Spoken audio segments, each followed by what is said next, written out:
সবচেয়ে বরকতময় বিয়ে ওই বিয়ে যেই বিয়েতে খরচ কম। শুনতেছেন? হ্যাঁ, আমলের নিয়তে শুনেন। ফাতিমা রাদিয়াল্লাহু তাআলা আনহার সাথে সাইয়েদনা আলীর বিয়ে হলো।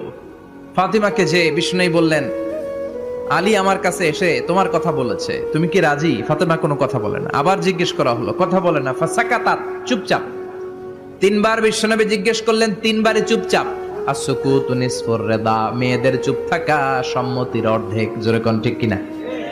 কি লজ্জাবতী নারী, কিছু বলেই না। তার মানে বাবা যেটা ডিসাইড করবে ওইটাই। ফাতেমার সাথে সাইয়েদনা আলীর বিয়ে হয়ে গেল। সামান্য কিছু কাপড় পেয়েছেন, সামান্য কিছু দিরহাম পেয়েছেন, সামান্য কিছু মহরানার বিনিময়ে বিশ্বনবীর কন্যা সাইয়্যিদাতু নিসাই আহলিল জান্নাহ, সব নারীদের সর্দারিনী, যে ফাতেমা জান্নাতের দরজার ভেতরে ধাক্কা না দিলে কোনো নারী জান্নাতে প্রবেশ করতে পারবে না। সামান্য কিছু মহরানার বিনিময়ে বিয়ে হয়ে গিয়েছে। সুবহানাল্লাহ।